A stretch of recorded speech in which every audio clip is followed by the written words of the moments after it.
ఈ గురువు గారు ఉన్నారా? ఏ గురువు గారు? ఇప్పటిదాకా మనం ఏ గురువు గారి గురించి మాట్లాడుకోవాలనుకున్న శ్రీపాదుల గురించి మనం చెప్పుకున్నామో ఆ గురువు గారు, వరప్రసాద గురువు గారు ఉన్నారే, వారు చాలా విద్యలు, చాలా కళలు, చాలా భక్తులని శిష్యులని రక్షించే భక్త వత్సలత్వం, శిష్యులని రక్షించే గొప్ప గుణం ఉన్న ప్రసాద్ గురువు గారు. మరి ఆయనని అనుసరించటం, ఆయనని ఎంత గొప్పవారో గుర్తించి ఆయన అడుగుజాడల్లో నడుస్తూ తమకు గురువు వల్ల ఏం కావాలో అది పొందటం చేయవలసిన పని. మరి అది ఎంతమంది చేస్తున్నారు, ఎంతమంది అజ్ఞానంలో మునిగి ఉన్నారు అన్నది ఎవరికి వారే ఆత్మ సమీక్ష చేసుకోవాలి. ఇక్కడ మనం ఇంకో విషయాన్ని కూడా గుర్తు చేసుకోవాలండి.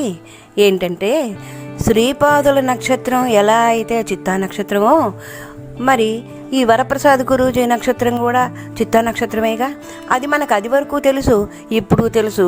అయినా సరే ఇంకోసారి ఎందుకు గుర్తు చేస్తున్నాను అంటే, ఆ శ్రీపాదులంతటి గురువు వీరు, వారిలాగే వీరికి అమితమైన గొప్ప గుణాలు, ఆత్మరక్షణ పరాయణత్వం ఇవన్నీ ఉన్నాయి కనుక వారిని కోరినట్లే, వారిని సేవించినట్లే వీరిని కూడా సేవించగలిగితే, విశ్వసించగలిగితే అన్ని శుభాలు కలుగుతాయి అని మీరందరూ ఆ విషయాన్ని, విశేషాలని తెలుసుకుని అనుసరిస్తారు, అన్ని శుభాలని పొందుతారు అని ఆశిద్దాం.